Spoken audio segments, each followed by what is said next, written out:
Hi everybody, welcome to today's FindTheBestCarPrice.com video. Today we're going to look at the 2021 Chevrolet Traverse LT. This is an all-wheel drive model, and it has a sticker price of $38,653. Let's get started with our tour. Today we're in a bit of a different position than normal. Normally I'm walking around the vehicle talking to you from outside, but today, because it's so windy outside and I don't have a place to film indoors where there's not a lot of noise, I'm just going to sit inside of the 2021 Chevrolet Traverse 1LT all-wheel drive that we're going to talk about in today's video. And as we begin to talk about exterior features, I'm going to list a partial list of the safety features that you can expect to find with this 1LT trim level.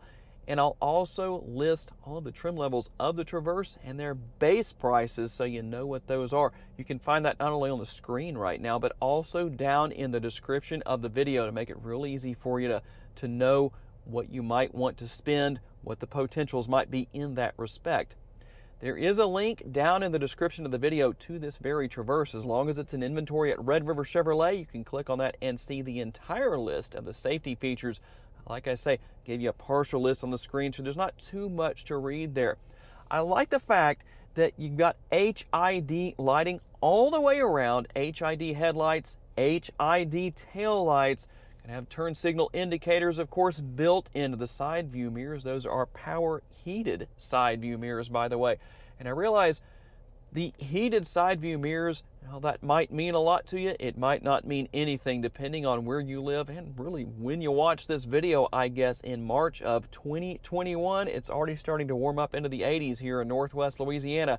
We don't really need those heated side view mirrors the way we did earlier in this year and late last year. And you'll find 18-inch wheels all the way around. Keyless entry, that's that button on the door handles. As long as you have the remote on your person, you can walk up and touch that button. Now, if anyone has the question, I've had this asked before, what happens if you're sitting in traffic and somebody wanted to come and hijack your vehicle, carjack you? Can they hit that button and unlock the doors when they're locked from the inside? The answer is no. If that person doesn't have the remote on themselves, they can't do that. So no worries there. That safety feature is already built in. No big deal, no problem whatsoever. And when you get to the rear cargo area, power rear door, that rear lift gate.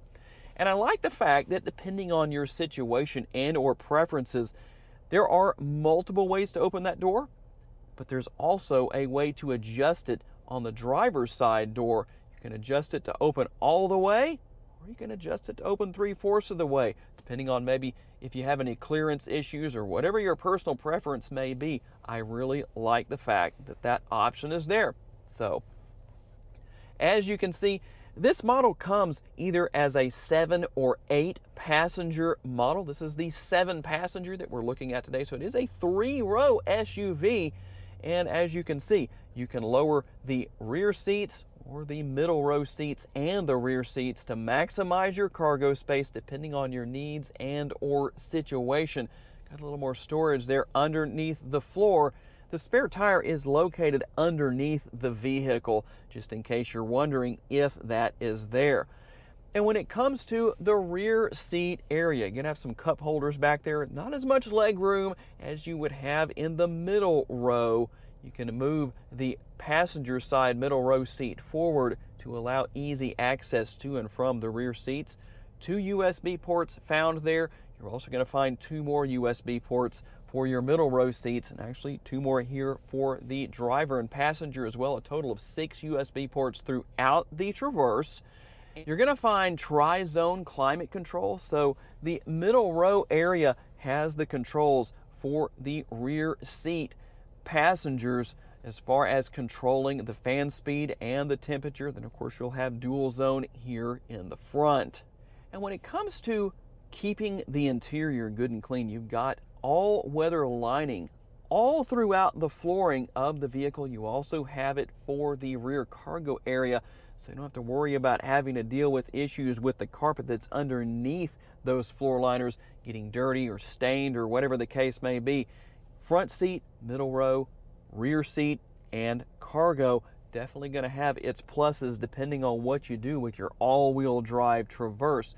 And what I did notice here is that all 4 windows are one touch, but the only window that's one touch down and up is going to be the driver's side. So for the other 3 windows, goes down one touch, but you're going to have to just hold the button, or maybe whoever's sitting at those doors will hold the button to bring it back up. Just a point of interest that I thought I would share.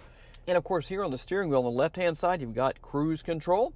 And you can use voice recognition, answer and hang up on phone calls, all that good stuff, depending on what you want to do. You can also go through a lot of different settings on the dashboard, get a lot of information, make some changes there, depending on what you want to do. One of my absolute favorite features here, when you look under the infotainment screen, I just love how simple Chevrolet's infotainment system is to use. Bluetooth, Wi-Fi hotspot, Android Auto, Apple CarPlay, it's all there. Teen driver mode, that's part of the safety features that I showed you on the screen earlier.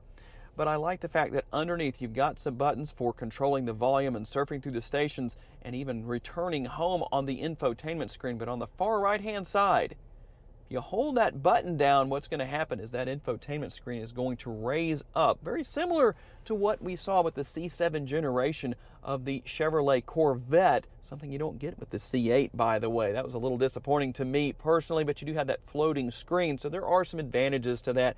But with the Traverse, instead of that screen dropping down, it actually raises up. But you do have some storage space in there. It's a secret hidden compartment. And when the ignition is not on, nobody can gain access to that. In fact, if you're in valet mode, you're concerned about that, well, it locks all of that. Valet cannot gain access to whatever you have in there. Now, on this particular trim level, I noticed there's not a USB port, as we've seen in some of the Corvettes, but I believe that is available on some of the higher trim levels of the Traverse. And like I said, dual zone climate control here, a couple more USB ports, and there are a few 12-volt power outlets throughout the interior as well, if you wish to take advantage of those. Or you could always plug in the adapter to make that an additional USB port if the need so arises. And storage right underneath that area, if this model had wireless charging, which is available, that's where it would be located.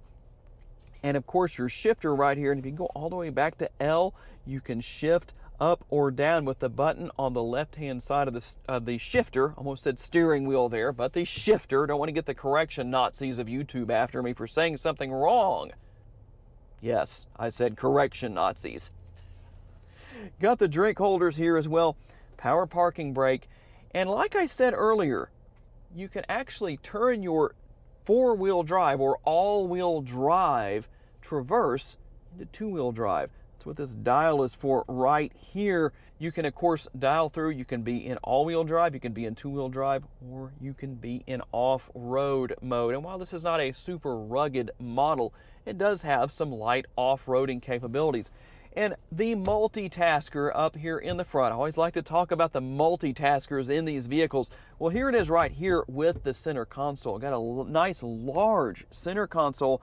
That top doubles as an armrest. There's that little tray in there. You could store quite a bit in there if you wanted to, or just leave it out altogether. Enough space in there, I'd say, to put in maybe 5 or 6 Vehicle Visionary t-shirts.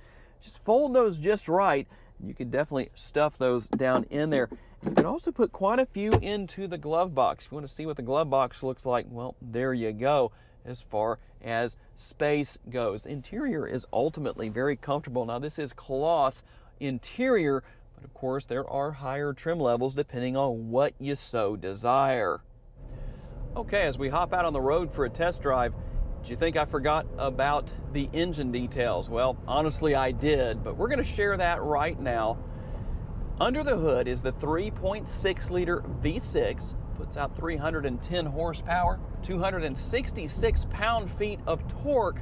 It's mated to a 9-speed automatic transmission. Of course, we talked about the fact that this model is all-wheel drive.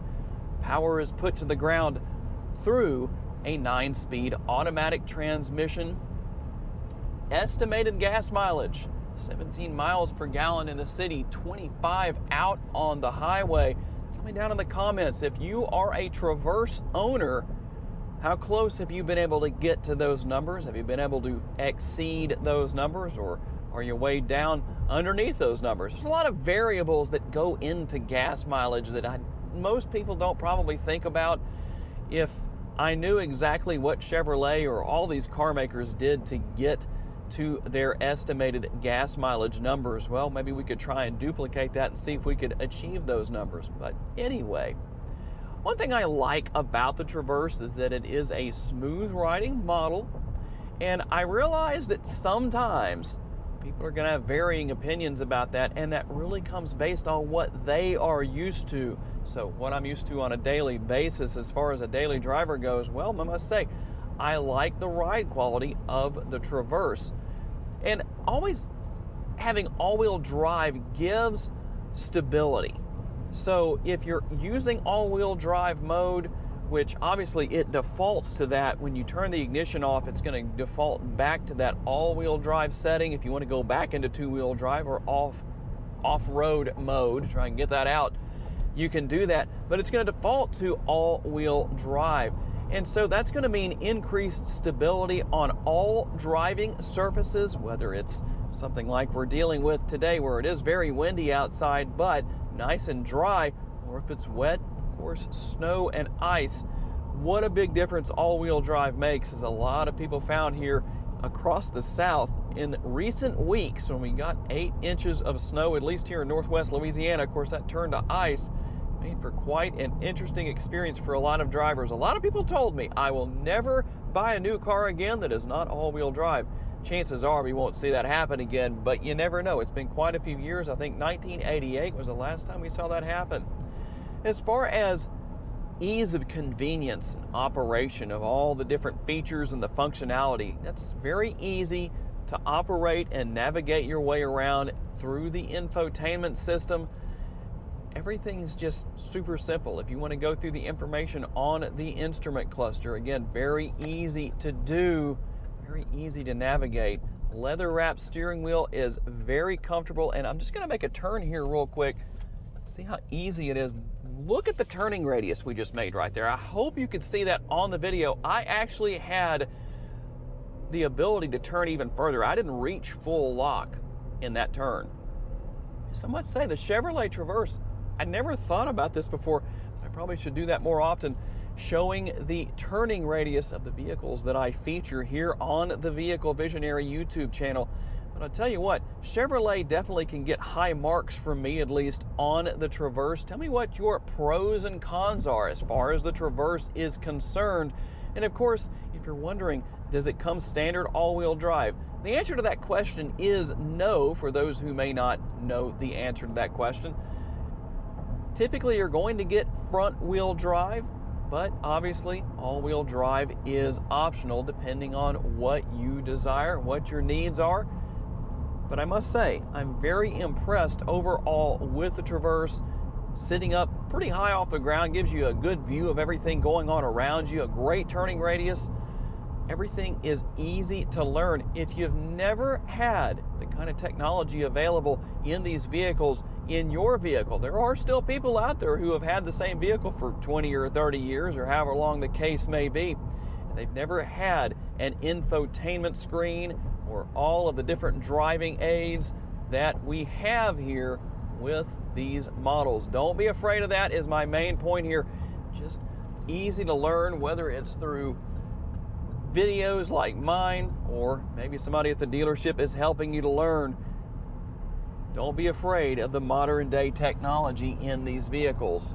To learn more about the model in today's video, visit the link in the description for a detailed comparison between trims and pricing for the vehicle we featured or any vehicle you may be interested in.